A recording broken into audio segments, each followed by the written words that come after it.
Ladies and gentlemen, if I can invite you to settle down, we are about to start.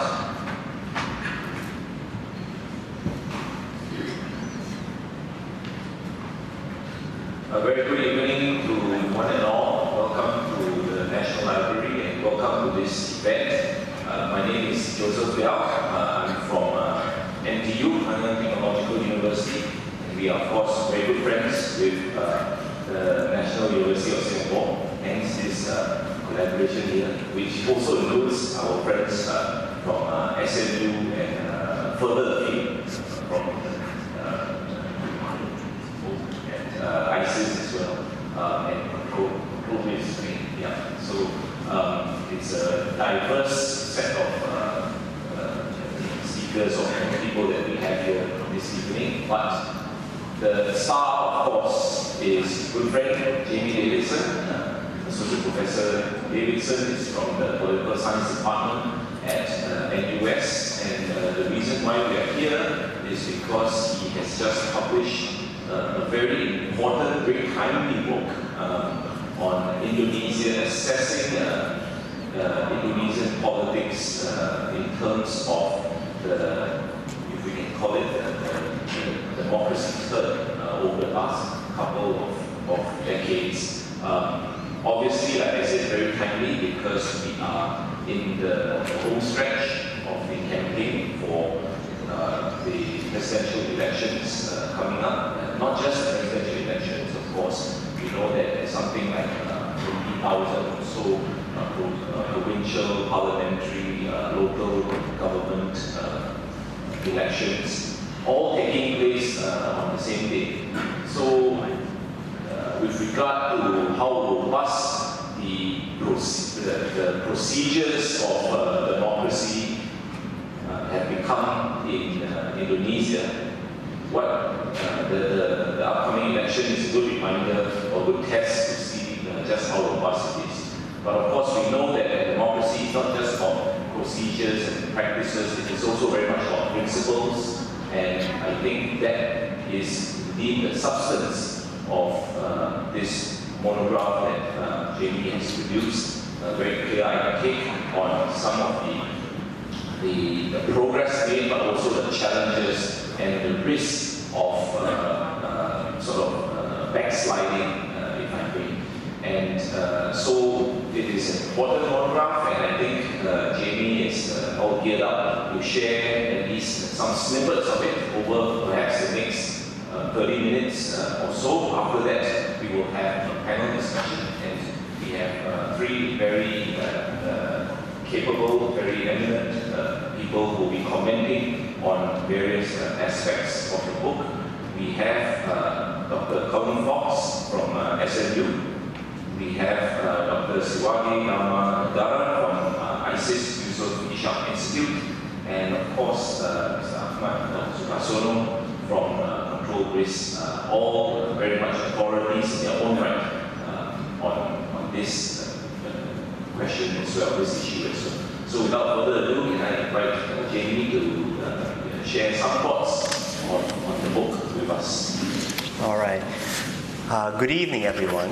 First of all, I want to say thank you to Joseph for the kind introduction.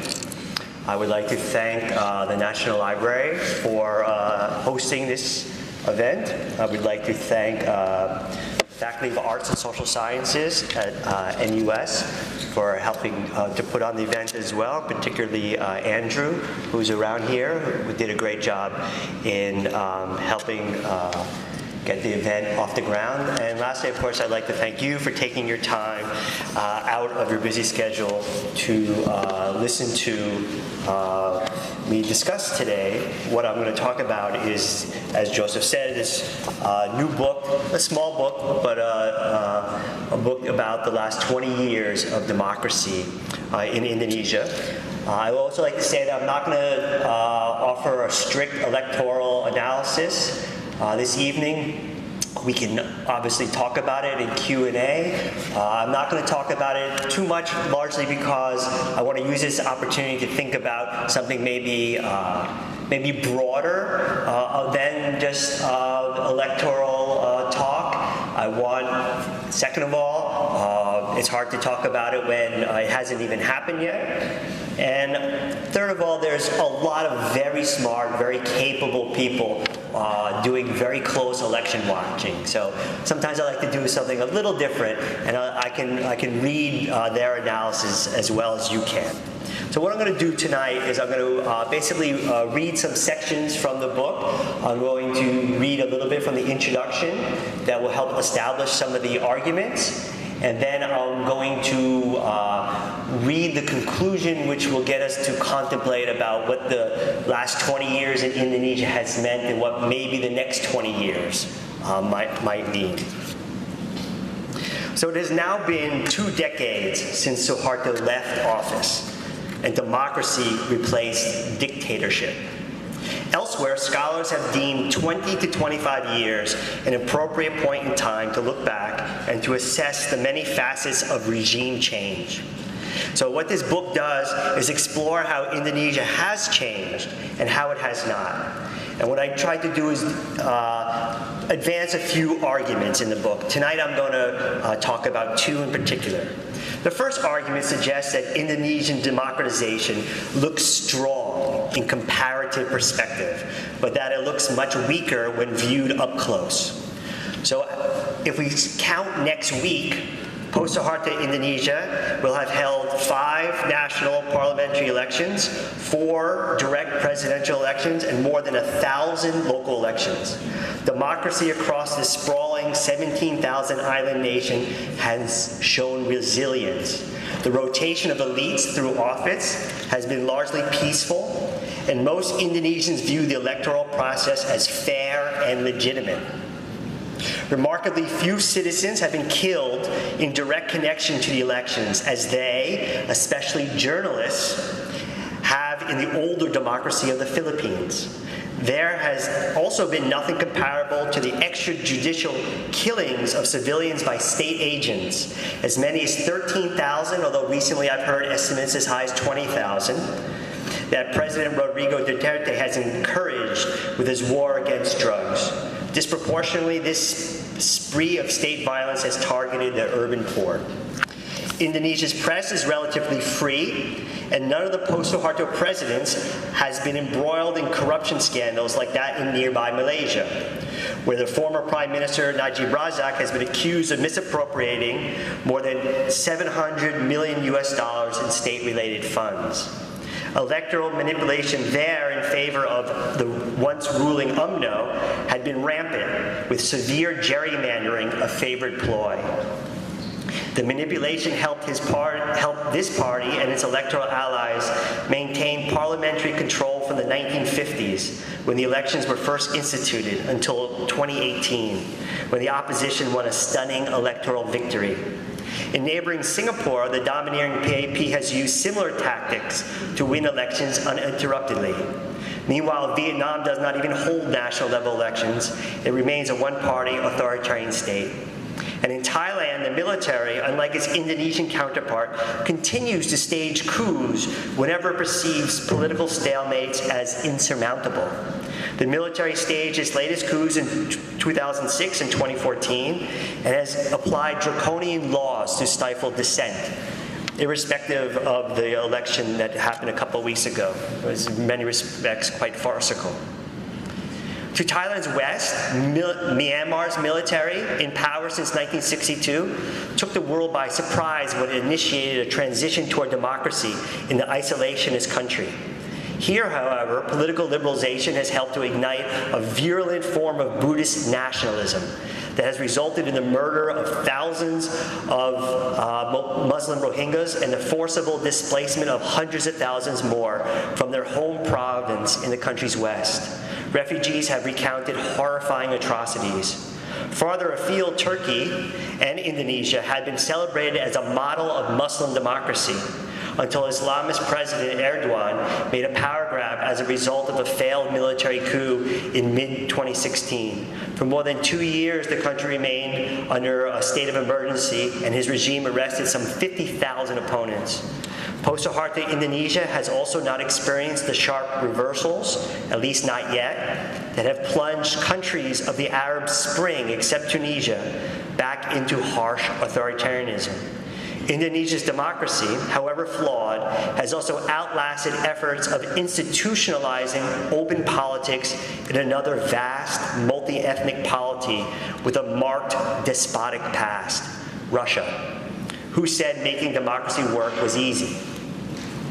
The counterpoint to these observations, however, is that by shifting one's gaze from this broad perspective to a country-specific vantage point, some of the luster on Indonesian democracy is lost. State institutions weakened by decades of overbearing interference and a crippling politicization are compromised and corruptible. This is especially so for those institutions tasked with the upholding the rule of law. Inequalities on the rise, poverty alleviation too slow, and the creation of jobs in the formal sector slower still. Money politics infects elections and legislation making at all government levels. While the country's multi-party system has proven more robust than that of the Philippines or Thailand, the system is cracking under the weight of corruption and the rise of vote buying. Although much of the ethno-religious and separatist bloodshed that marred Indonesia's transition to democracy has thankfully waned, everyday security remains uncertain for too many Indonesians. Decentralization, designed to empower local communities, has contributed to the country's continuing corruption and to many incidents of collective violence. Local elites have built their power by skimming off government transfers instead of by improving service delivery and development outcomes.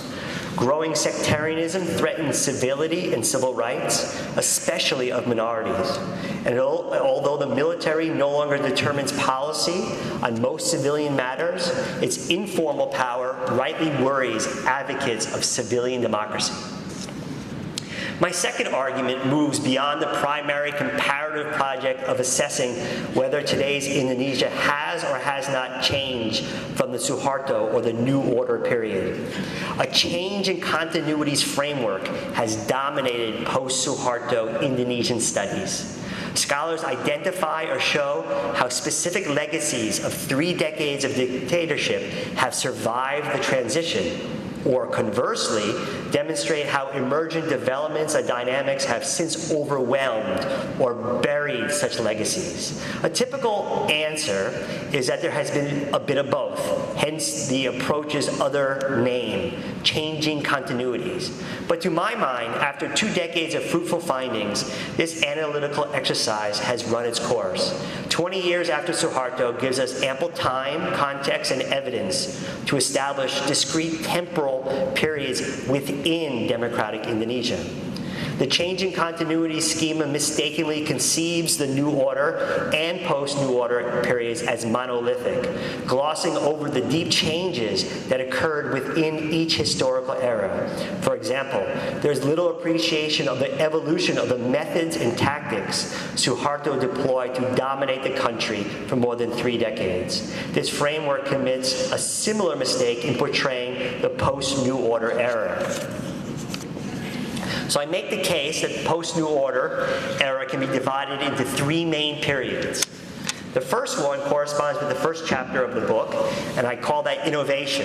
It covers the transition from authoritarianism. It shows how the period's fluidity bred a myriad of reforms, some successful, others less so. The uncertainty of the transition, the uncertainty also of its direction, thrust millions back into economic despair, especially on Java, and contributed to separatist-related and communal bloodshed in the country's outer islands. But it was also a period of ferment and optimism, perhaps above all an optimism that a new democratic order was consonant with the country's complex social fabric. Then that's followed by another chapter, Stagnation. This demonstrates how optimistic aspirations were dashed. Indonesia's 2-term president, Susilo Bambang Yudhoyono, was a victim of outsized expectations, juggling the competing interests of an avaricious and unruly parliamentary coalition, but buoyed by strong economic growth thanks to a remarkable commodity boom. Yudhoyono slowed the pace of reform to a halt. Procedurally, Indonesia remained democratic, but Yudhoyono's governments failed to improve the quality of that democracy meaningfully.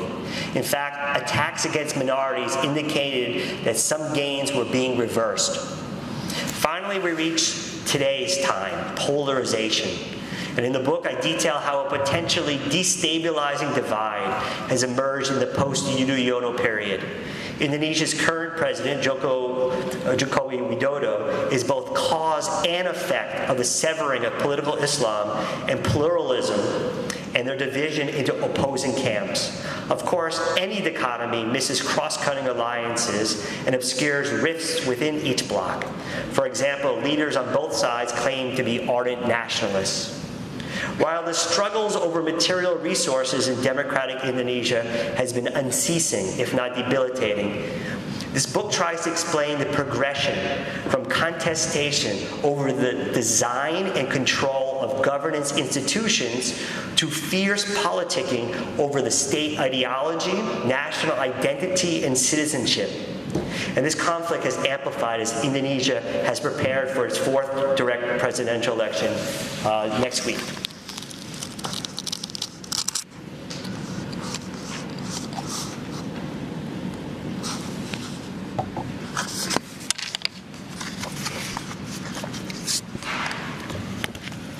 There are plenty of reasons why Indonesia should not be a democracy.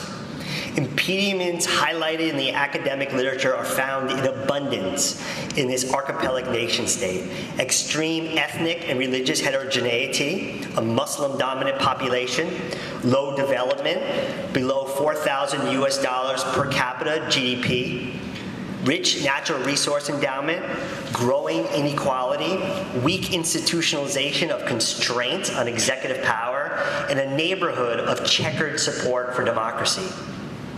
Other hurdles are harder to quantify, including heritages of feudalism, colonialism, and authoritarianism. Certainly, the unmistakable retreat of liberal democracy worldwide does not encourage the ideals of equality and freedom in Indonesia. This retreat does tell us that many Indonesians are not alone in struggling to save democracy from its foes. Polarization is rippling across Southeast Asia. In Malaysia, UMNO, once the institutionally entrenched ruling party, has stirred up ethnic and religious sentiments sharply in its bid to maintain parliamentary control, despite its surprising electoral loss in 2018. President Duterte's rise in the Philippines and his brutal war against drugs and other supposed enemies of the state have split Philippine society between those favoring his tough, coercive style of governance and those appalled by his disregard for human rights and other hard-won freedoms. Here, the long shadows of authoritarianism have grown darker. In Thailand, urban-rural polarization has driven the country apart for decades. So given the structural impediments and the growing polarization of Indonesia, it's reasonable to ask, how durable is Indonesia's democracy? How long will it last? Is the end near? Kind of ironic, given the elections next week, but I still think they're very relevant questions. If Indonesian democracy collapses under the weight of Islamic nationalism, oligarchic power, or military interests, the academic literature will have seemed prophetic. Too many handicaps had overwhelmed the democratic order. 20-plus years of democracy were an aberration in the country's longue durée. If we are speculating, it's also possible that once lost, Indonesians might very well remobilize to bring back democracy, a tale akin to Thailand's erratic swings toward and away from open politics. Who or which strategic group might bring down Indonesia's democracy? The first to consider are the country's oligarchs. If oligarchic power has been reaping disproportionate rewards from Indonesia's weak democracy, as the oligarchic thesis implies, for example, determining electoral outcomes and shaping favorable policy decisions due to its tight grip over the media and control of immense material resources, then it seems unlikely that the oligarchs would risk destroying this system. They also probably do not hold enough common interests to install a more favorable order. By definition, oligarchs are enormously wealthy, but they also have diverse backgrounds, different sources of wealth, and varied political views. If oligarchic power, moreover, was threatened enough to overturn Indonesia's democracy, then this democracy arguably would have been more robust than the current evaluations suggest. From a rational viewpoint, the oligarchs should be sufficiently satisfied with the country's democracy as is. The military warrants similar scrutiny. The institution did not inevitably arrive at its advantageous position in the post-Soeharto Indonesia. Rather, this position has been the result of strategic planning and fierce defense of corporate interests. The withdrawal from parliamentary representation and removal of active officers from civilian positions proved expedient. It helped free the military from public condemnation, for example, giving it ample space to move behind the scenes as a willful, influential actor. Blame for ongoing human rights abuses in West Papua, among other places, can rest with top civilians in the central government as much as members of the armed forces, if not more so. Furthermore, the military's territorial command system remains intact, as does considerable control over an expansive business network of illegal and legal operations. Former officers remain active in party politics and occasionally secure office, from the presidency down to the district chiefs. Evidence suggests that this trend is gaining momentum. Hopefully, the military learned from Thailand's experience that staging coups is one thing, but governing a country and growing an economy are other things entirely. Coups typically do not solve intractable political problems. They delay their resolution. Islamic nationalism poses the largest threat to Indonesia's democracy because, unlike oligarchs or generals, its opposition is rooted in firm ideological beliefs. I am not suggesting that Islamists do not crave material resources. Of course they do, as do any other rational political actor. But the movement's core principles reject the ideas and values that underpin competitive elections to determine leadership, state law promulgated by mere mortals, and the belief in the equality of other religions. Islam is compatible with democracy. Islamism is less so. Indonesia is certainly at a crossroads. There are questions that are hard to answer. How much genuine support exists among the country's Muslims, who comprise more than 85% of the population, for the establishment of an Islamic State? Does the majority prefer to maintain some tenets of democracy alongside a thickening of the public sphere with Islamically inspired values and morals? Expert opinion tends to believe so, although evidence is inconclusive. According to public opinion surveys, support for an Islamic State has grown, albeit from a low base. Research could likely specify the mechanisms behind this growth. Delineating how far Islamic conservatism in a secular state could expand publicly before impinging on the democratic rights and freedoms of others is also murky. Here, others not only includes minorities, but also encompasses Muslims uncomfortable with the current trend of creeping conservatism. To move forward, Indonesians must deliberate and decide where this line should be drawn, how thick or thin it should be, how flexible or contextual are its contours. Of course, such decisions are not necessarily made consciously, yet the issue is as profound as the constitutional amendments that brought democracy following Suharto's 1998 ouster. If the constitutional amendments that helped to lay the groundwork for 20 years of democratization, then this national conversation over the public role of Islam might provide a signal guide for the next 20 or more. Unlike the constitutional amendments, however, which were mostly decided upon in Jakarta, this public debate needs to take place across the vast archipelago, in cities and towns and villages.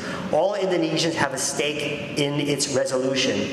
Worryingly, for those who believe in the country's democracy, a tight pact among anti-democratic forces, substantial factions of Islamists, oligarchs, and military personnel might prove too potent a combination to overcome. It would make deliberation redundant. If we speculate further, could the collusive behavior of political parties, which has suppressed the quality of Indonesia's democracy, paradoxically aid in saving the current order? Certainly they would be called upon to collaborate. We need to remember that the top parties each scarcely gain 20 to 25% of votes cast in national elections. If truly secular parties no longer exist in Indonesia, could they at least coalesce to defend competitive elections in a secular state? The last time the parties faced a similar dilemma of saving the country's democratic order in the late 1950s amid the rise of the Indonesian Communist Party, they faltered, surrendering to authoritarian pressures by President Sukarno and the armed forces. But today's context has changed. Democracy has had more time to make inroads, and democratic governments have proven more stable and capable than those of the past, surprising many. Parties have plenty to lose materially and morally, of course, by yielding to anti-democratic forces.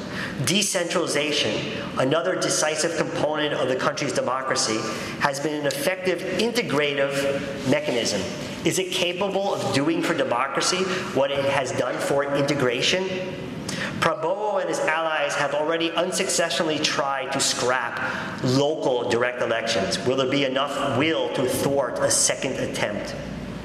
How long Indonesia's democratic order endures can obviously not be settled here, but scrutinizing the post-Soeharto period will prove more fruitful than searching for changes from or continuities with Suharto's regime. While that era casts shadows, the new order is not fate.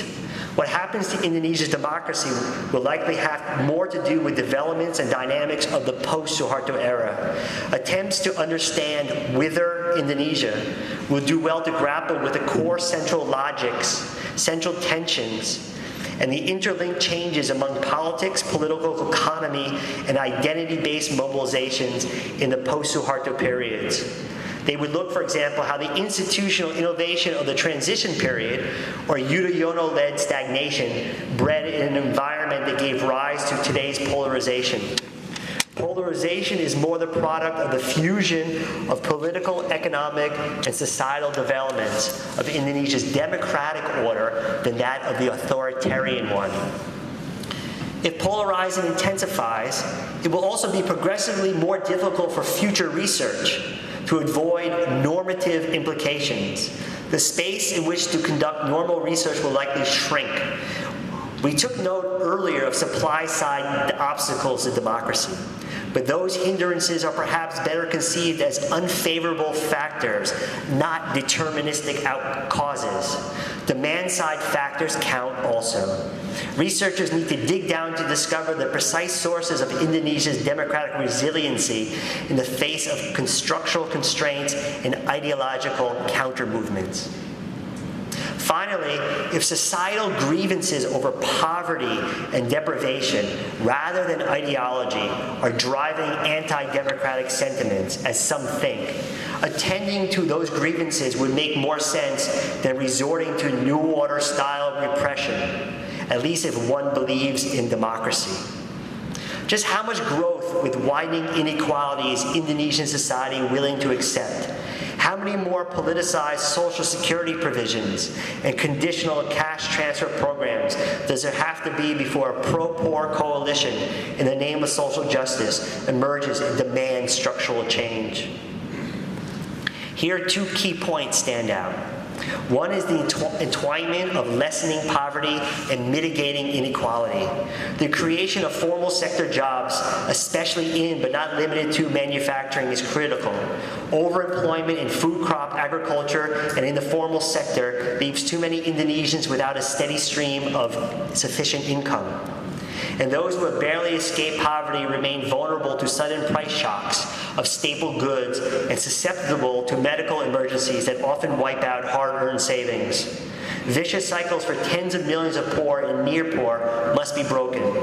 Whether Indonesian poverty line is drawn at $2, $3, $4 US per day, these amounts are unconscionable in the early 21st century in a country of such immense resources. Jokowi's infrastructure program must be measured, therefore, not by the number of ribbon cuttings over which he or his successor presides, but the number of good jobs that the new facilities and downstream investment create. Otherwise, the billions spent in public funds will have been wasted. Then there's the dire state of Indonesia's rule of law institutions. Legal reforms have made the least progress. Although partial successes, the new Constitutional Court and the Anti-Corruption Commission are but two institutions. The judicial system, in fact, comprises courts in dozens of provinces and hundreds of districts, and has continued forth almost as if regime change had not happened. Systemic corruption, inadequate budgets, poor management, low professionalization of lawyers, prosecutors, and judges, slow resolution of cases, and high costs for litigants explain why the system is distrusted by the public and why few people seek to use it.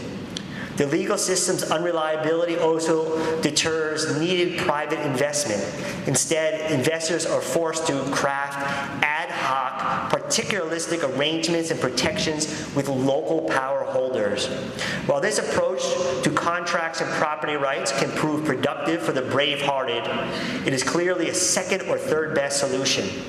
With little legal certainty for the private sector, it is no wonder that Jokowi has been building up the state sector to unprecedented heights. Relying on the state sector for growth is politically expedient. It is also depressingly true that elites and other insiders benefit from a dysfunctional legal system and the partial enforcement of contracts and property rights. But at some point, there must be structural change in the legal system to produce sustainable and truly equitable growth, at least so that the less well-off can strengthen their own claims over their own property rights. And an incapacitated rule of law also allows thugs and radicals to intimidate and attack minorities and other political opponents with impunity, as the Ahok affair demonstrated. There is no security for victims. The bankruptcy of state law also explains why outer island ethnic groups and many Muslims have turned to traditional ways of settling disputes. But these ways are known to systematically discriminate against women, outsiders, and members of identity groups who hold different beliefs. The state has failed them and countless others. If the inadequate protection of all minorities is not addressed with requisite conviction and resources, Indonesia's democracy might be imperiled. Thank you.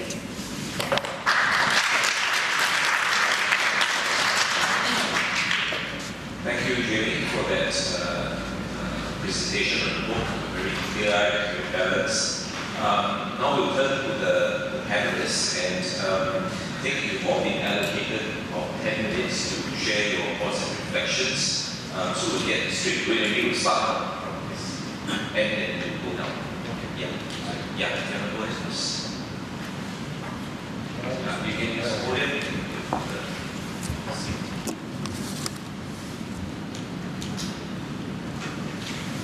Thank you, Joseph, and good evening, everyone. First of all, let me congratulate Associate Professor Jamie Davidson for his new book, and I would like to thank Professor Jamie as well and the organizer for inviting me to review this important and timely book.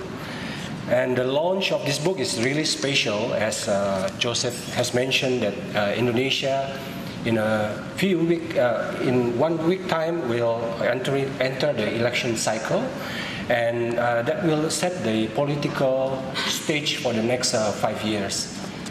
And in this opportunity, let me share with you my reflection after reading the book.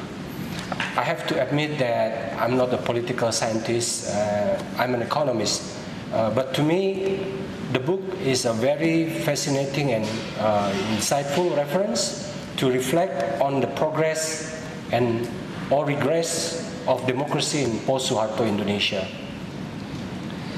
So the central question of the book is whether Indonesia democracy will survive the test given the persistence, structural weakness, and also the growing polarization in Indonesia. I think it's very relevant today. The book provides an important message to remind Indonesians that they cannot take democracy for granted.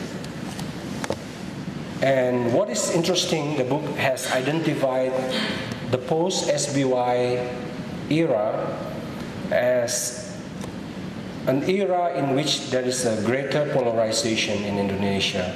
It argues that Joko Widodo, or President Jokowi, is both the cause and also the effect of the severing of political Islam and pluralism and their division into opposing camps.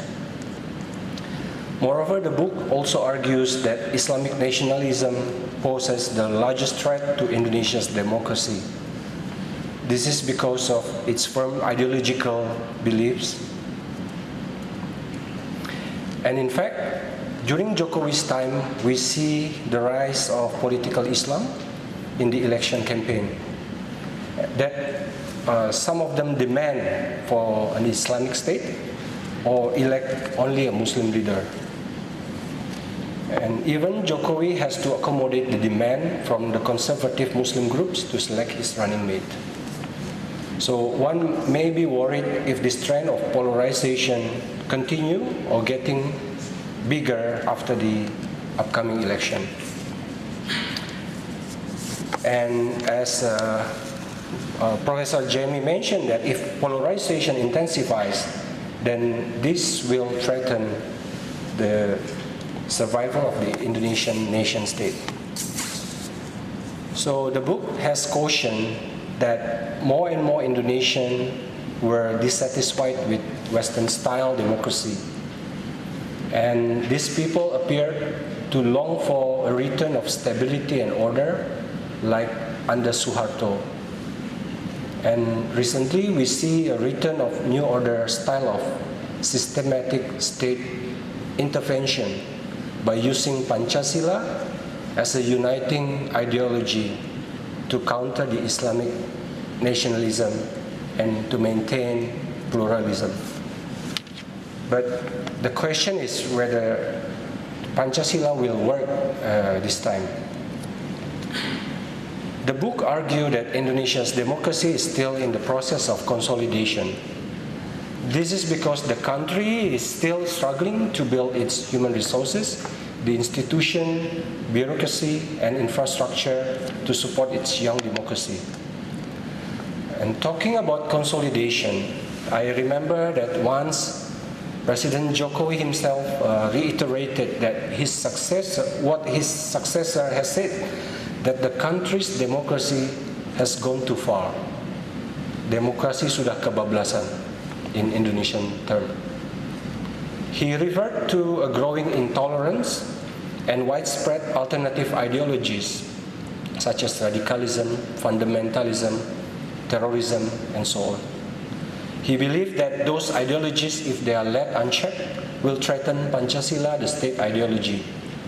So the question that I have in mind is, what kind of consolidation will be possible given the rise of counter-ideological movement? Can Indonesia control these different ideological beliefs in society while still maintaining the democratic principle? And going beyond ideology, the book also explores the interrelationship between democracy and economic development. Indonesia's experience indicates some interesting and some unwanted outcomes. So the first, under democratic era, we see that policy reform is slower.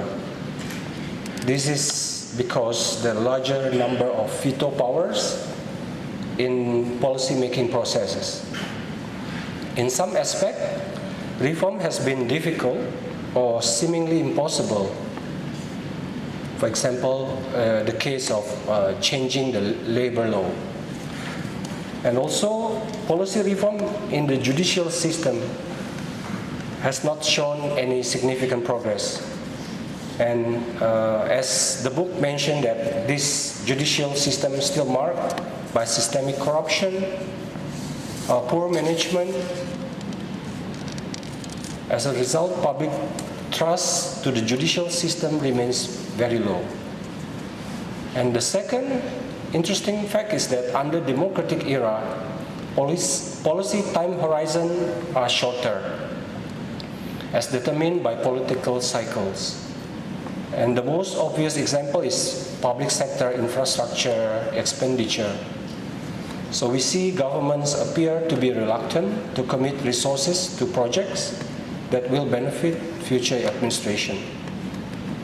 Third, and the most puzzling outcome in the democratic era is that the inequality is on the rise, poverty elevation too slow, and the creation of jobs in the formal sector slower. This all happens when majority of the population who are still poor and near poor now have a voice and have been given basic social safety nets programs. And we see during the democratic era that corruption is largely unchanged, even to some extent become more sophisticated. And the opposition even described the level of corruption is currently at a stage 4 cancer, which is ironic, given that this he was once affiliated with Suharto's administration, where corruption was rampant. And money politics, as the book mentioned, is rampant in election and legislation making at all government levels. And ironically, public policies are now determined by these people who rise to get their position by vote buying process. As such, it is very difficult to imagine how corruption can be eradicated. And I don't want to end my comments in a negative note. I still believe that Indonesia's democracy will survive the test. Whoever wins the upcoming election will face a difficult challenge to make democracy work for the citizen. I think most importantly, Indonesia's upcoming leader should promote a developmental-oriented democracy. One that is not merely about competitive game of acquiring power, but also one that is stimulated by collective consciousness and aspiration to achieve common progress. A democracy that delivers protection and benefits also result for the citizens. And yeah, once again, congratulations, Professor Jamie, and thank you for listening to my comments.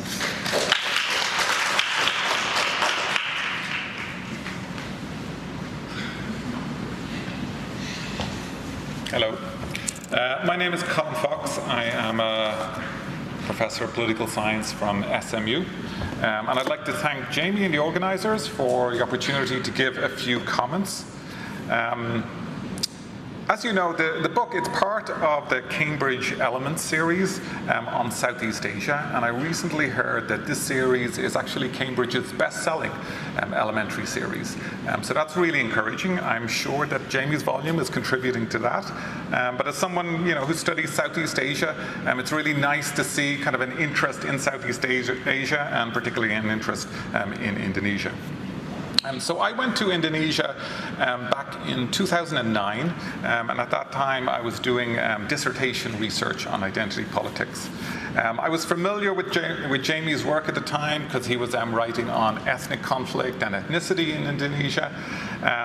So during that time, I had a visa run to Singapore, looked him up. He was very gracious and kind of agreeing to meet me. So we met in the canteen at NUS, and we had a really productive conversation. He was very, very helpful in helping me to formulate some ideas at the beginning at the early stages of my dissertation research. So that was very helpful. But turning my attention to the book, there's a number of things that I really liked about this volume.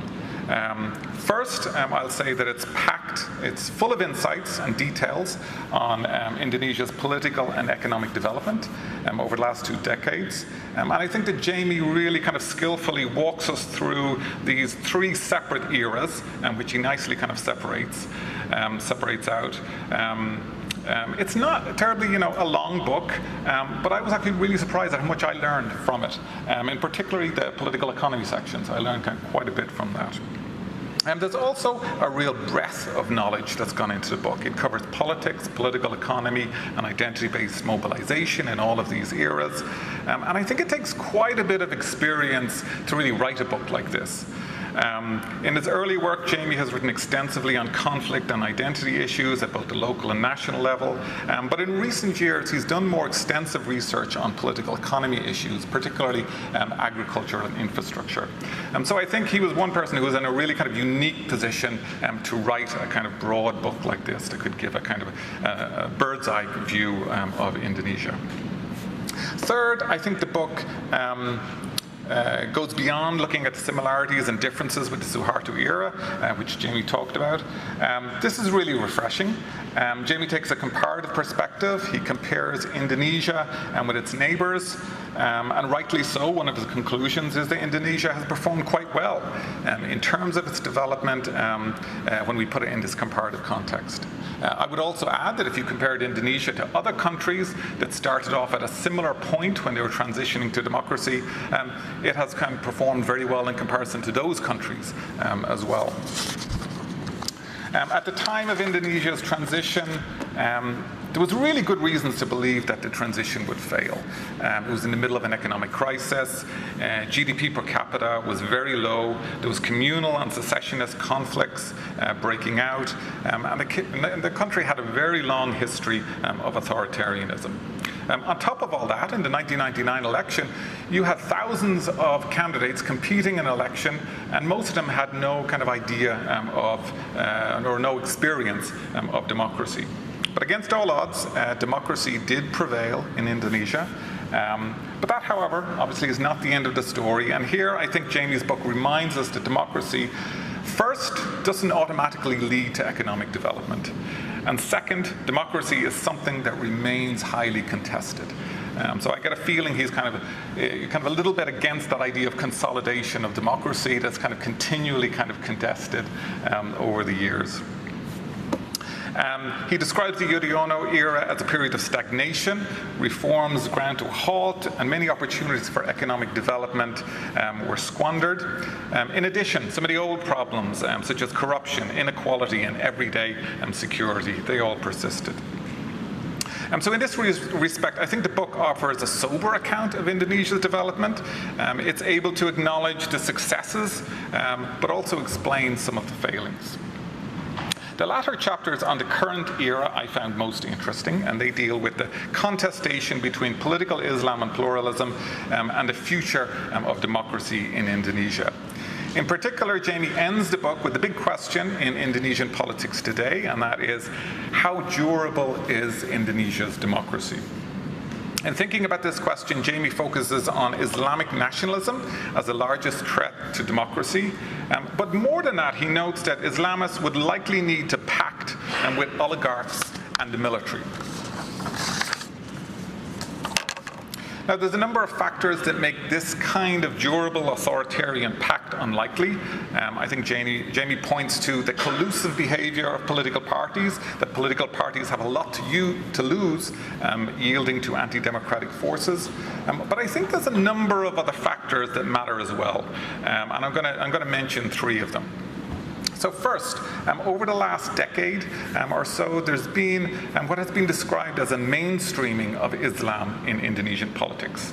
So many nationalist parties have incorporated more support for Islam in their platforms. And I think Golkar, Democrats, and Gerindra are good examples of that.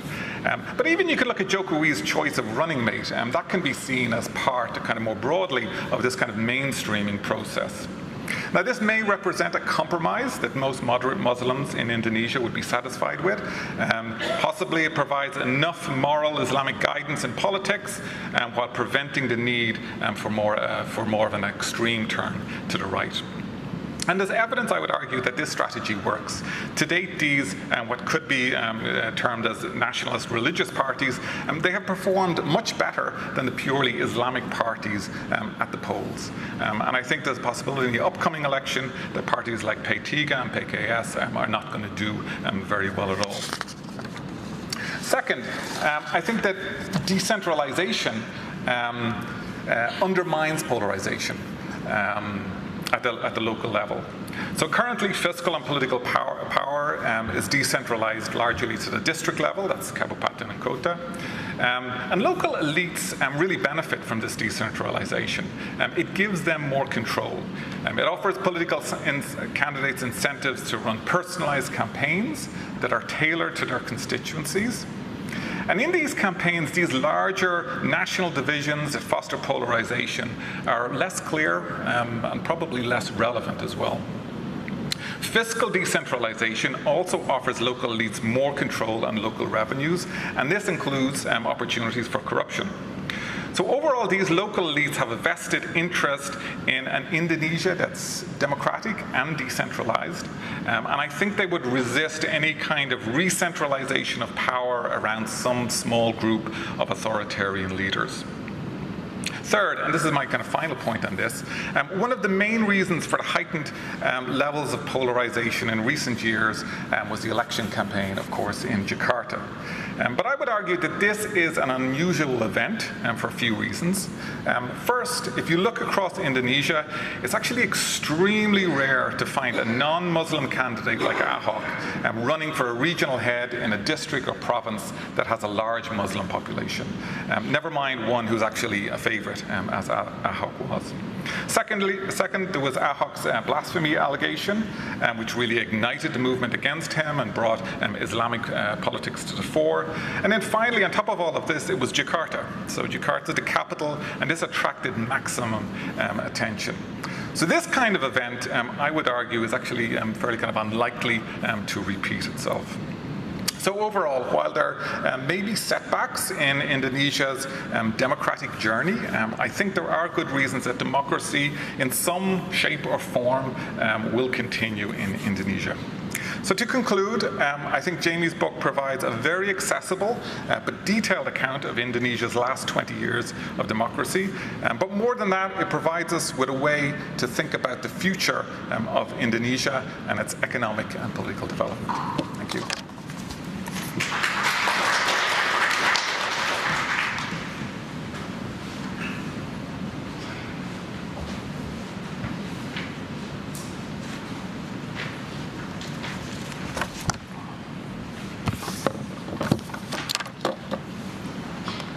So 20 years of Indonesian democracy.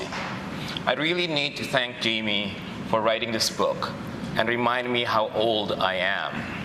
Because 20 years ago, it was just yesterday, I scaled the rooftop of the parliament, and I still consider myself young, but by now counting the days that, the years on Jamie's book, I now know that I'm not that young.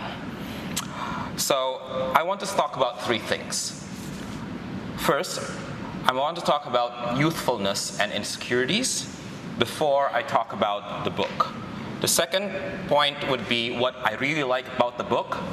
And the third point is, it's just not fun to always say good things about a book. So I will try to disagree with Jamie. So, first point, youth and insecurities. This is how I see Indonesian democracy, and forgive me for being popular. I do not have the PhDs, and I'm not a professor like my fellow panelists. I'm a former journalist, and I will use a popular tone. So I won't quote professors here. I will quote F. Scott Fitzgerald. And Fitzgerald said, "Youth is a dream, a form of chemical madness." And that is how I remember and I see Indonesian democracy. I imagine Indonesia's democracy as a process of growing up. When it came to life in 1988, 1999, it was an exciting newborn. Not every day a country with Indonesia's size and its undemocratic past turned into a democracy. And Jamie calls it a period of innovation. I prefer calling it baby times. All babies are cute. Only a grouch will call a baby ugly, even if we do not know its father. And in Indonesia's case, there is an argument who is the father of Indonesian democracy. So Jamie contends that Suharto was not overthrown by revolutionaries. As a former student activist, my ego wants to reject this. But I have to honestly say, he is very correct.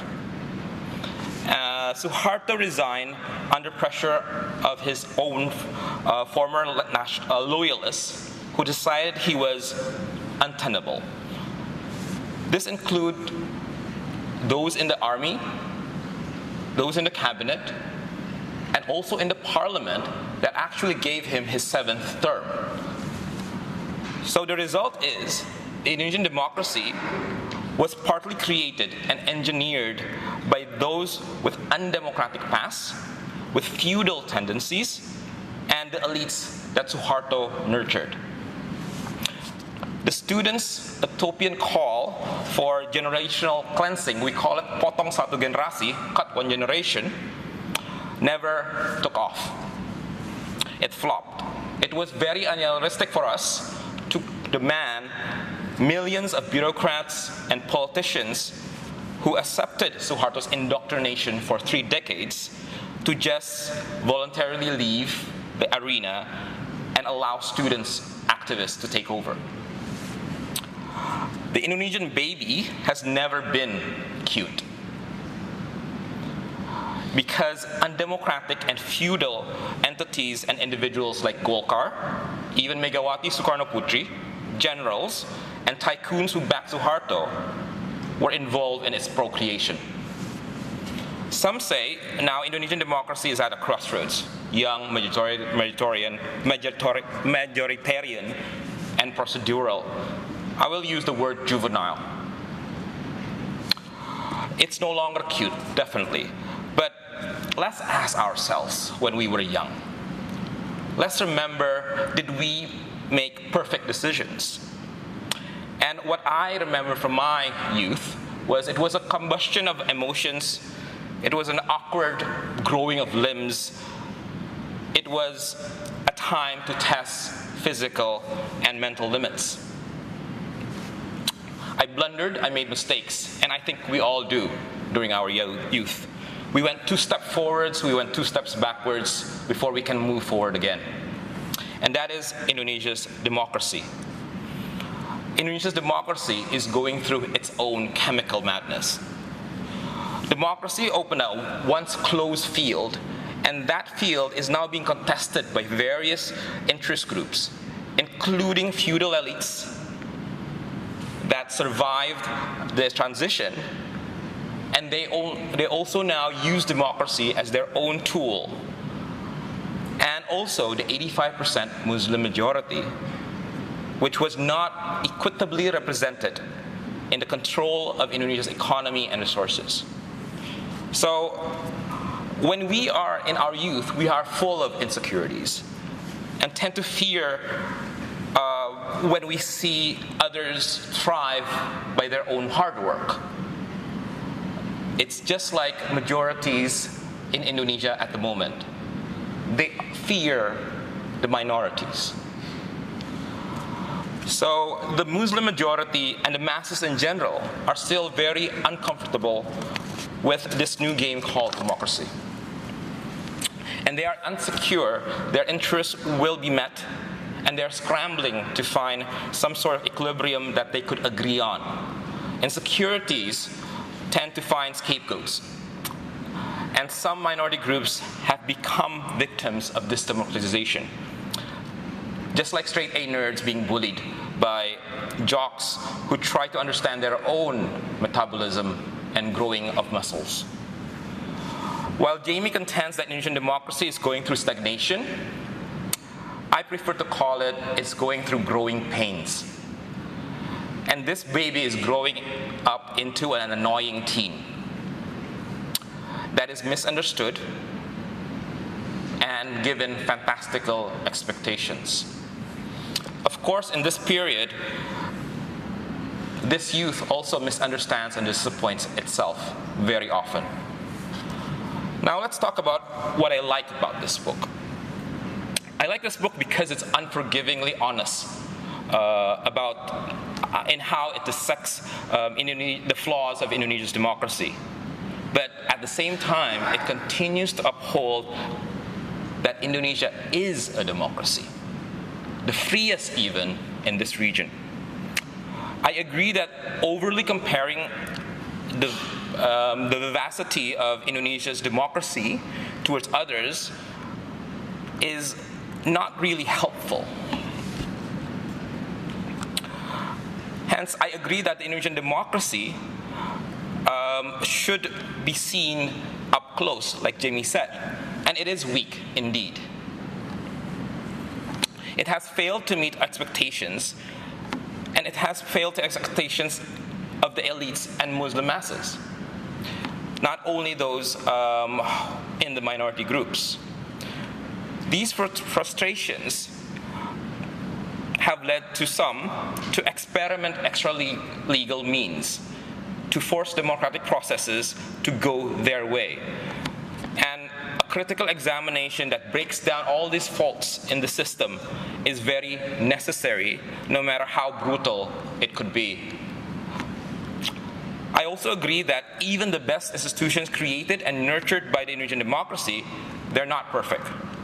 Even the Constitutional Court was once seen as an anomaly in the dirty judiciary of Indonesia, has its share of corruption cases, including a Chief Justice imprisoned for taking bribes from election candidates. The KPK, the Anti-Corruption Commission, which is hailed as the Lone Ranger with a near 100% conviction rate, is also racked by political attacks against their commissioners.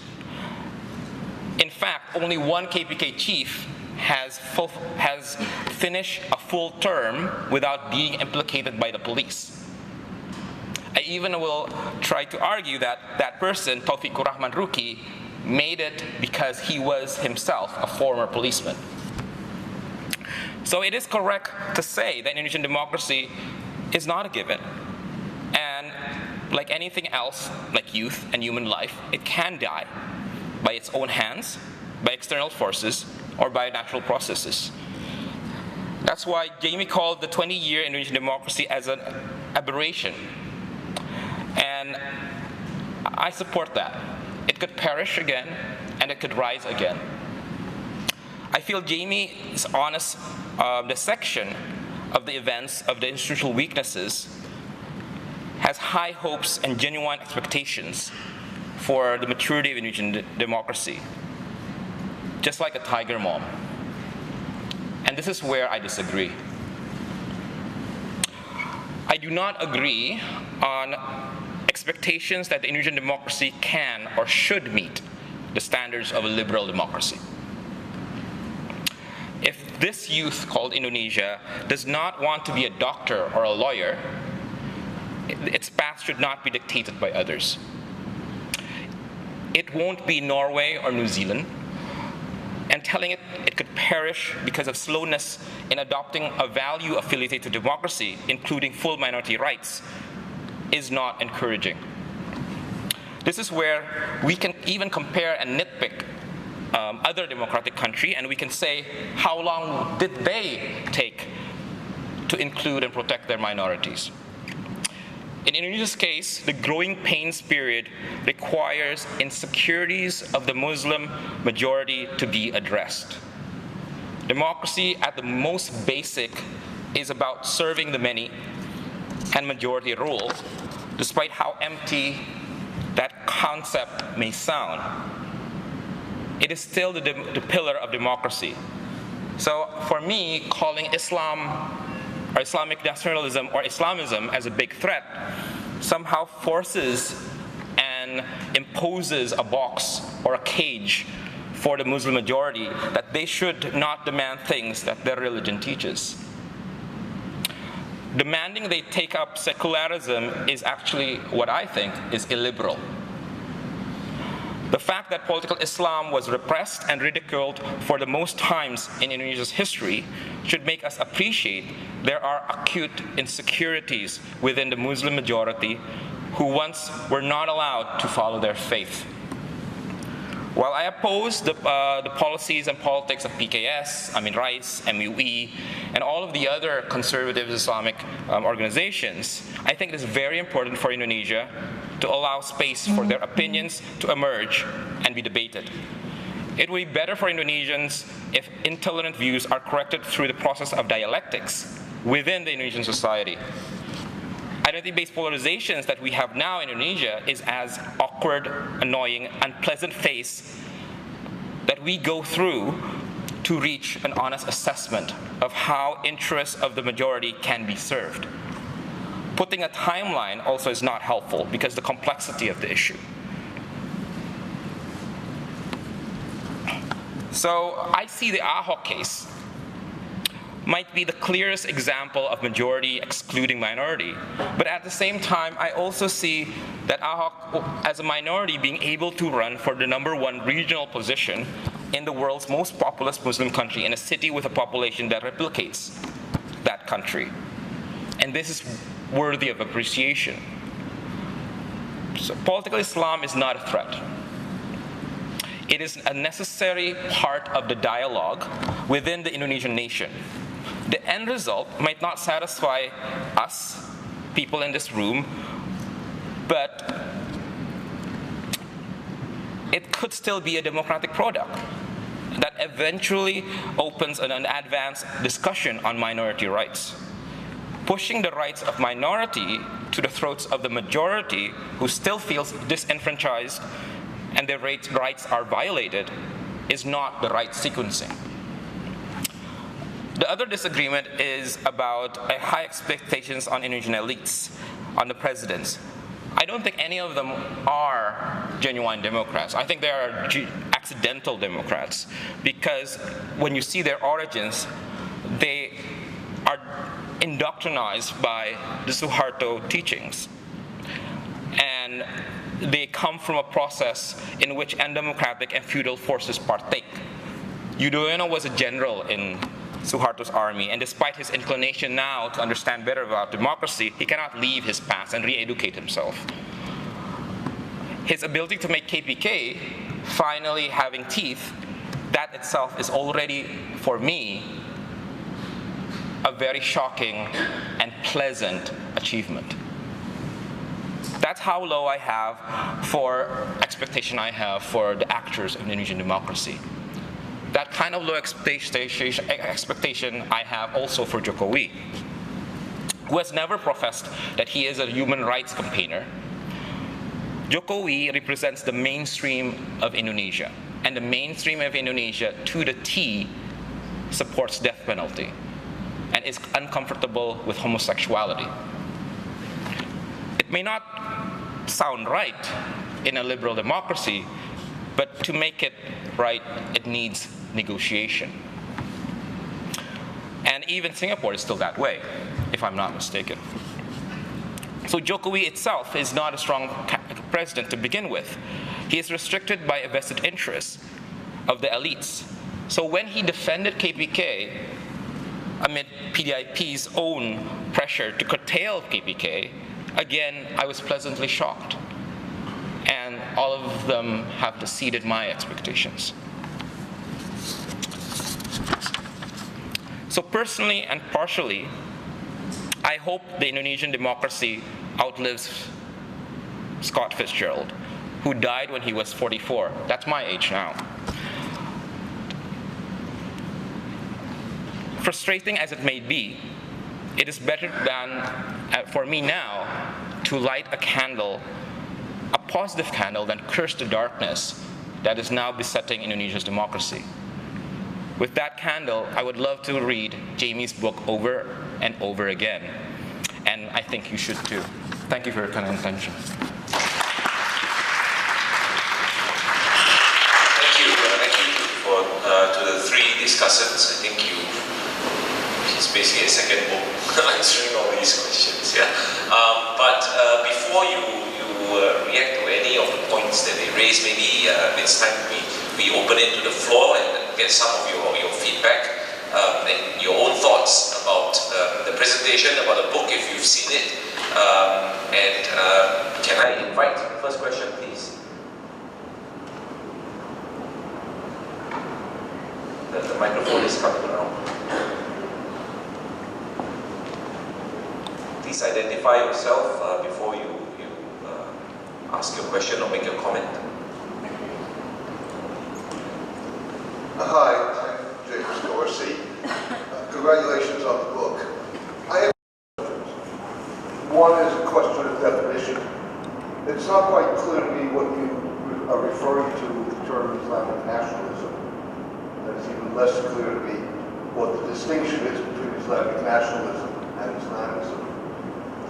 My second question goes back indeed to the beginning of the Indonesian process. And the fact that it's the cohorts in the immediate environment of the autocrat that decide that he is no longer an asset but a liability is sort of the standard process. 8 years ago in Egypt and Yemen, that didn't turn out very well. The question raises itself today, this afternoon, with the resignation of Omar al-Bashir under the pressure of the Sudanese government, and last week with the resignation of Abdulaziz Bouteflika in Algeria. So the question is, what was it in that transition where you had the environment of the autocrat advise that it's time to leave, and at that moment actually have power in hand against the backdrop of the popular pressure on the street? But obviously that process worked, because 20 years later, we're still talking about a democratic process in Indonesia. Thank you. Is there another question? Oh, yes, in front here.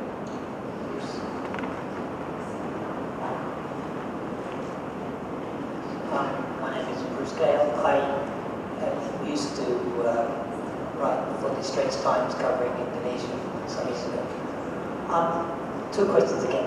The first one, I used to go to Jakarta a lot, and during the Widodo presidency, and at that time I met a number of senior civil servants who seemed quite enthusiastic about Widodo and his determination to reform the Indonesian bureaucracy so that it was, the focus was on the outcomes.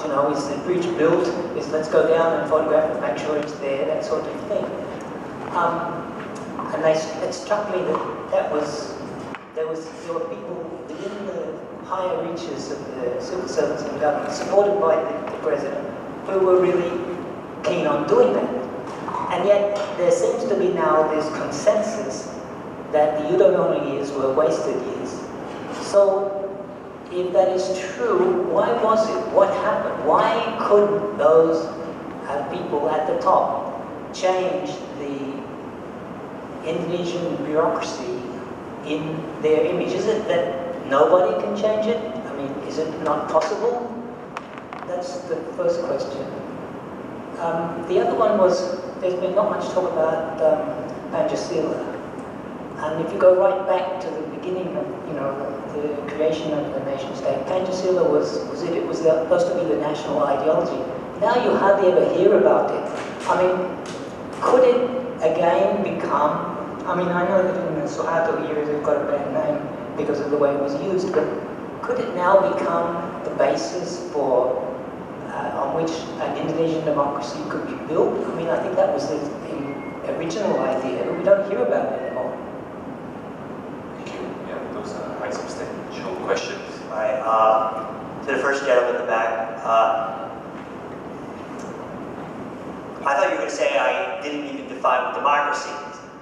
So I'm guilty on that one. So I'm guilty on, so, you know, you write a book and you try to think of all these different terms. I don't want to get too wrapped up in the definitions. I try to think of different ways to call these movements, these ideologies. I guess the easiest way to think about it, if you really boil it down, is support for Sharia. Right? So those who want a Sharia state would be in the Islamist camp, and those who, you could be very Islamic and not support that. I wouldn't put you in that camp. So to me, that's in short I guess the litmus test. Your second question, was a little bit part. You're basically asking, so why has Indonesia been?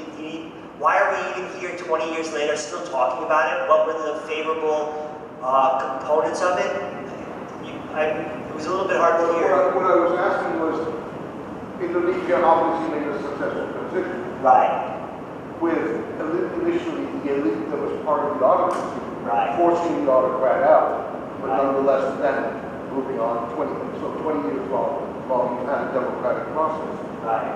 That transition process you had in Egypt in 2011, and you had in Yemen in 2011, Right. and it obviously went off the rails. You now have the very transition process starting last week in Algeria, Right. and starting this afternoon in Sudan. So the question really is, what was it that Indonesia did right? Okay, well, I got 30,000 words that, well, maybe not 30,000, only half, because I criticized the other half. What did Indonesia do right? Again, in the interest of time, I think what Indonesia did right was a pretty well-established argument among some observers is that it did it right by not pushing it too far, that it adopted a lot of the procedural elements to democracy without completely alienating those who could threaten to overturn it. And I think the best case for that would be the military. The military was able to kind of understand that it should no longer be in the front of the regime, but it did very well for itself in keeping a lot of its business interests, its corporate interests. Nobody really went after high-level former generals for human rights abuses and show trials, and so it was some type of compromise that was made. I think that's the clearest example of, so what it does is it produces a low-quality regime, but one that's nonetheless democratic. So it allowed those kinds of forces to kind of dissipate a little bit without completely attacking or trying to eliminate them, causing some type of blowback. On the second two questions, so why did Yudhoyono fail? It's a great question, very difficult to answer. There's been a lot written on it. Some put it down to his personality, that he was just overly cautious individual, always needed to wait, basically afraid to make a bold choice, a bold decision. That's a popular explanation. Another one is that he politically just didn't have the support that he needed. His party was too small to rule. He had to put together a very unwieldy coalition, and they had all their own ideas on what Indonesian democracy should or shouldn't look like, and their own party interests. And he was too busy trying to put together a coalition and unable to really enact real reforms. There's a fascinating interview of Yudhoyono by some Australian academics, and I quote it in the book. I probably can't find it specifically, but they ask about that. And Yudhoyono basically says, look, where I think I succeeded is I led the country stability. But you can put it another way, that's a status quo. And if the status quo isn't good enough, well then obviously it led to some stagnation. So for him, he just felt like it was too difficult to put through these reforms. And by the second regime, or the second administration, you know, people, all his coalition partners were running roughshod all over him. There's nothing he can do about it. And the attacks on some of the minorities that happened in Indonesia happened in that second administration. Pancasila, I do talk about Pancasila in the book. You know, there was a rebirth of Pancasila not that long ago when Jokowi, right after the Ahok affair, Jokowi's camp felt like this was going to be the ideological counter to Islamic, I don't know, you want to call it conservatism, nationalism, radicalism. And they were going to propagate this. There was even a Pancasila unit set up within the government that Megawati held. I criticize it in the book because I think it just shows the emptiness of creative ideas to counter you know, the anti-Ahok demonstrations and that kind of stuff. And I think during the campaign that Pancasila unit has pretty much faded from view. Is that largely true? I don't think Jokowi's out there promoting Pancasila too much. I personally believe you cannot base a future Indonesia on Pancasila, no matter how nice the ideology may look on paper, no matter of its origins in the Indonesian state. I just think at this point, it was so polarized and politicized and abused and exploited by the New Order that it just rings so hollow that it would take a whole nother generation to kind of bring back Pancasila. It's still far too reminiscent of the New Order at this point, for me at least. Maybe others might disagree. Okay, second round of questions. Is there any? Yes, please, in front of you. Thank you very much. I am Hanif. Perhaps I am the black sheep of the country because I never vote. So, but let me give some comment on the Indonesian democracy. Within these 20 years, I think we have enough leaders with their characters. Habibie is very honest, giving referendum to East Timor, and then we have Gus Dur, who is really firm in protecting minorities, and then we have Megawati, who likes to sell their state enterprises properties, and then we have SBY, Susilo Bambang Yudhoyono, who are really loyal to give cash money to everyone, but he didn't do anything for 10 years. And then now we have Jokowi, like President over there, for example. So this is, I think, based on your opinion, what kind of president that Indonesia needs in this coming election? Because we already have everyone. You could have Trump. We'll trade. I'll be more than happy to trade. Go ahead, be my guest. So this is my question. So what kind of president that can lead Indonesia with a very proper democracy? Because I don't want to call Indonesian democracy as a very child because it is still young now. Because we have a very old state with democracy, but now they are declining.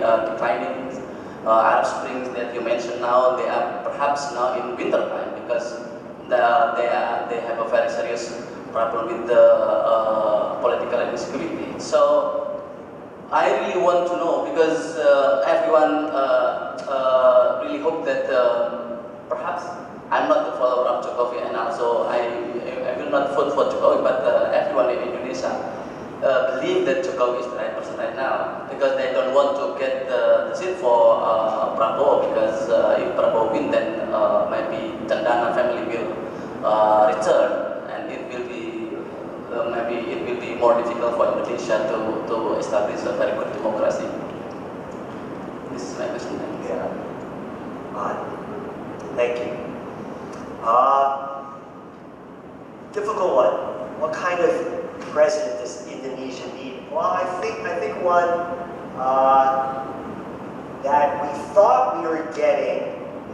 Jokowi was one who was not a child, at least politically, of the new order. And that was the hope that he was the next beginning of the next generation. I think throughout his presidency, he has so shockingly relied a lot on tactics that are reminiscent of the new order. The Panchasila unit being just one of several. His approach to everyone was very excited about his approach to infrastructure. I wrote a whole book on infrastructure. And it becomes very centralistic, very top-down. It's being basically funded by state SOEs.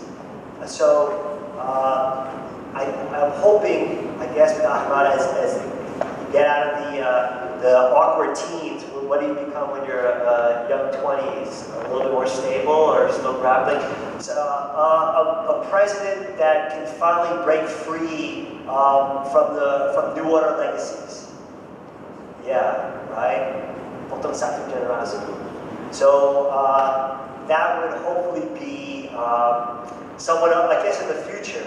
You know, when you think about democracy, and especially when it comes to political science, they make such a big emphasis on institutional rules. And I'm starting to think that the basic form of presidentialism that, you know, I wouldn't say the US started it, but it's a big influence. You reform your constitution after dictatorship, you have term limits to ensure dictatorship doesn't arise again. And so you have this, like 2 terms in the US, 2 times 4, Indonesia 2 times 5, and elsewhere. And the Philippines has 1 times 6. And I always thought that was very awkward because the minute the president becomes president, he or she becomes a lame duck. But given Yudhoyono's performance in his second administration and what happened, and all the signs that Jokowi and everything he's had to do in the campaign in order to try to win next week, has put him in such a corner, I think, that his second administration is going to be even worse because of the promises made in order to be won, that maybe institutionally Indonesia would benefit from a 1 times 5 or a 1 times 6 situation. Before we get to the next question, I want to make a point of emphasis that has been talked about a little bit in your question and Ahmad's remarks, is this idea of minorities and minority rights. In part, I'm guilty as charged in thinking of the protection of minorities as you think of them in the traditional way in Indonesia. For example, LGBT or non-Muslims. But I think I make it clear in the book on a number of occasions. When I talk about minorities or potential minorities, I'm also talking about a large section of the Muslim population who is uncomfortable with some of the politics or the mobilization that's going on. Some Muslims who maybe feel that they're being pushed to say, act, or behave in certain ways that they may not otherwise. So when I talk about minorities in Indonesia, it actually encompasses numerically, I think, a large section of the Muslim population. So anyway, next question, please. Yes, William.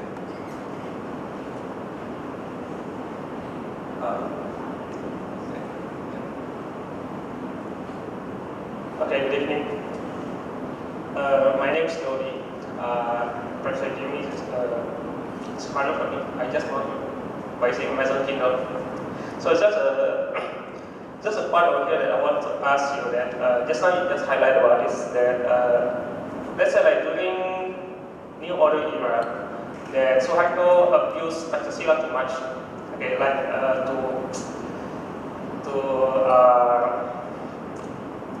for the interest of his power at the time. So now you say that Jokowi administration is promoting the state ideology of Pancasila as a response, Pancasila is ideology, and so on. It sounds like he tried, understanding that you trying to say that he's trying to integrate Pancasila in a good way. The problem with Pancasila, as with any other creeds, just like maybe religions, that it can be interpreted in so many ways. Okay, so I just scanned your book in a glance. I'm sorry if you really wrote here that the problem with the interpretation is recently I found out that the Muslim conservative group also did the same way. They say that I'm defending Pancasila as well. Even like his Tahrir opponents, even like from Islamic Defender front, that when they say that I'm defending Pancasila, especially the first principle that believe in one God. Believe in one God is like interpretation of only for Muslim, that only for Islam. See, that he tried to like interpret it like for right wing and very far right, you know. So if you happen to read Habib Rizieq Shihab dissertation or no, I think master thesis, that he said about NKRI is what Republik Indonesia Bersyariah, means that his argument is based on I'm still defending Pancasila. But Pancasila for me means, according to him, according to my interpretation of his thesis, Pancasila for me is Islamic Sharia, Islamic State. So, I mean, I just want to know from a political science perspective from you, what's the Indonesian government should do about it, and what like most of Indonesian populations also should do about it. Yeah, I mean like the interpretation can be anything that they want, and then they will do a power game like in 2-1-2 last time. Yeah, that's my question about this. Yeah, thank you. I think you should just leave it alone, because you know you're right. It's kind of like democracy. It can be interpreted by so many people in so many different ways, and it's so easily instrumentalized and politicized. But when Jokowi, problem with Pancasila, and it's just been so, even under Jokowi, it just seems so forced, right? So top down, like. For the first 15 more years or so, post-Soeharto Indonesia, I don't think Pancasila was so prominent. It seemingly got lost a little bit in the background. I don't think people took it all that seriously. And I thought that was going to be kind of the end of it. It would just be there, but it wouldn't really be some type of moral guide or nationalist guide. And then I was just very surprised when Jokowi decided to try to revive it in response to another ideology. Now, of course, that ideology, that you want to call it Islamic conservatism, would try to meld or appropriate Pancasila. There's still a lot of Indonesians alive who lived through the new order. They did all the schooling. They were told of its centrality. It's just that it became such an instrument of oppression and exploitation. I just think it's kind of broke. It's just broken beyond repair. So it's not a surprise that anybody wants to use it and appropriate it.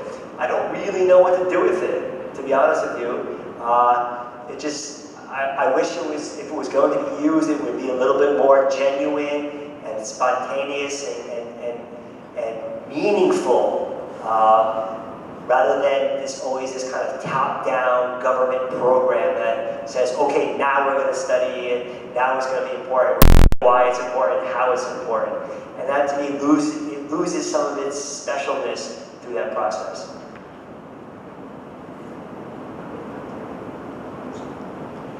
Another 5 minutes. Maybe last two questions. There's one there.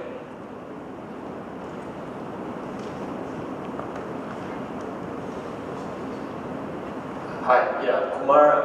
I'm in my final year in US. My question is, Prof. Davidson, you mentioned the role of the military, oligarchs, and Islamists. What about the role of the middle class, especially in light of lots of middle class support for politicians, like for example Duterte and the BJP, where there was a lot of middle class support for these kind of leaders. So yeah, just your thoughts on that. Can we take a final question if there's one? Yes, sir.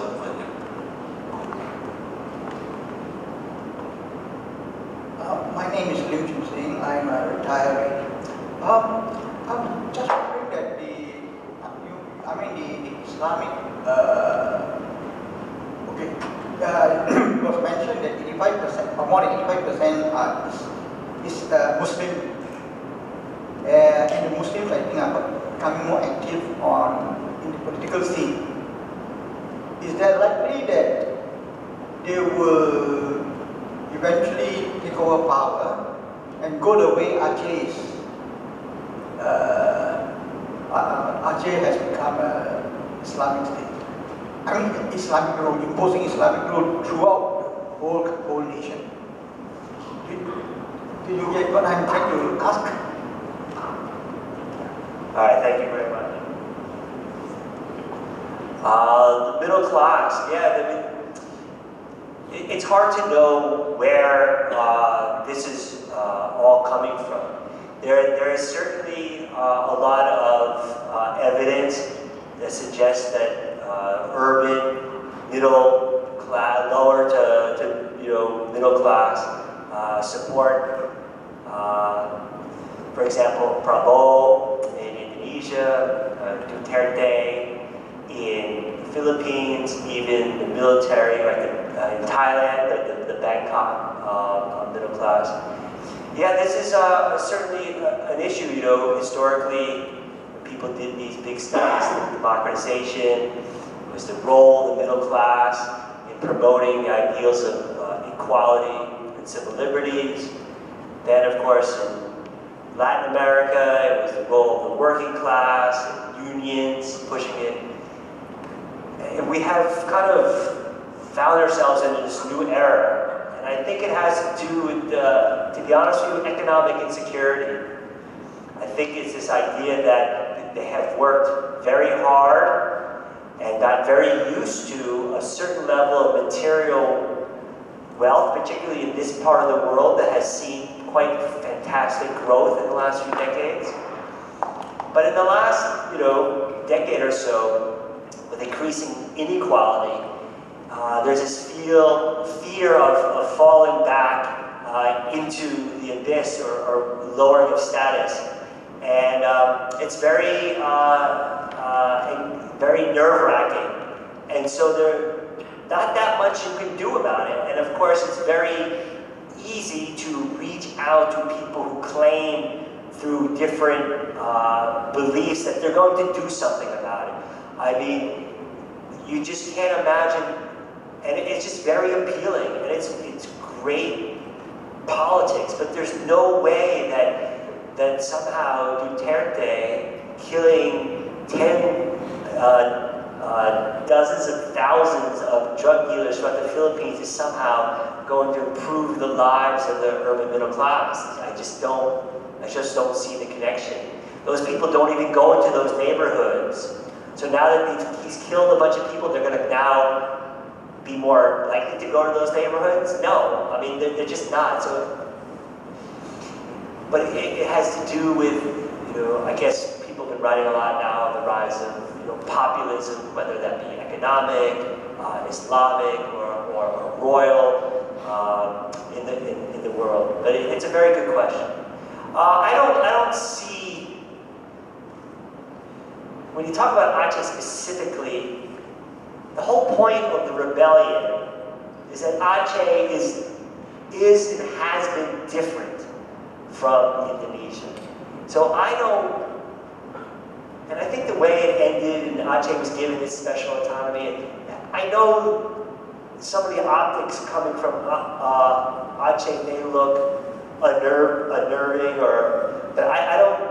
Aceh is not exporting its model of, I think, anything to greater Indonesia. I don't think, if you're saying there's this kind of more conservative Islamic turn in Indonesia, it's because of what's happening in Aceh. I think what's happening in Aceh could really only be explained by Aceh itself. And so, I mean, I haven't done that kind of research. To be honest with you, some of the research on Aceh has kind of moved away post-rebellion. There was so much focus on it. What's actually quite shocking is, not shocking because interesting, is that most of the GAM parties, after claiming all this time to be so un-Indonesian, have acted as quite Indonesian political parties. They actually don't look so distinct. So I don't see in GAM somehow, or the Islamic type model in Aceh infiltrating Indonesia more broadly. But you did ask the second question, and it's, of course, is whether or not some of these groups could come to power. And I guess the possibility always is, right? Coleman is right to point out that electorally Islamic conservatism or modernist reformism is quite split and not very well unified in terms of political parties. And so whether or not he can come to power legally through elections is still an open question. Certainly with the Ahok affair, Colum said it was a rare event, but it was certainly brought the specter that this could happen extra-constitutionally or extra-legally, which would be a very rare and momentous event. But that's what transitions are, aren't they? Right? Or revolutions. They are quite rare. And even though that event was rare in the Indonesian context, it does set the stage for the possibility or the imagination of another. So whether or not these forces come to power through the democratic process, which some are committed to. Some are committed to the long game, and we will win this fight through the democratic process, and when we win, legally and constitutionally, we will dismantle the system, because we don't believe it, right? You had that, that's what political scientists call the commitment problem, and you had that issue, for example, as the gentleman mentioned earlier, Algeria. And that's what brought Algeria to civil war in the 90s. Or you can have it through another means, and as I hinted at in the book, a potent combination of money, guns, and ideas would be a very difficult force to overcome. I think just to quickly add to that, it's really a situation not so much of these parties coming to power on their own, but they playing an increasingly significant role in coalitions. And that is the reality of party politics in Indonesia today and for the foreseeable future. We are talking about different configurations of parties in coalitions. Whatever the coalition is, they will have to deal with partners, most likely, who have these kinds of agendas. And so how they accommodate that is going to be one fascinating aspect, I think, of Indonesia going forward, which is why we should all read Jamie's book to have that foundation, if not more than that. So on that note, it's my job to bring the discussion to a close. I think we had a very interesting, very illuminating discussion on Indonesia, how far it's come, and what possibly lies ahead for Indonesian democracy. I'd like to thank, of course, Jamie for sharing his thoughts on his book with us, and the panelists as well for their responses, and to all of you for coming and for your questions as well. So now it just leaves me to say once again that it's very happy that I can, with my panelists, launch this book for Jamie, and of course there's a table. Oops. We run out of time.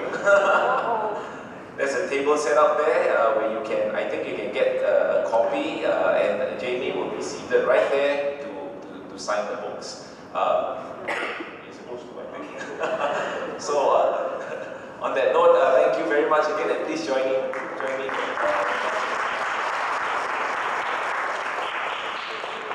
There's a reception as well, so please help yourselves at the back of the room. Thank you.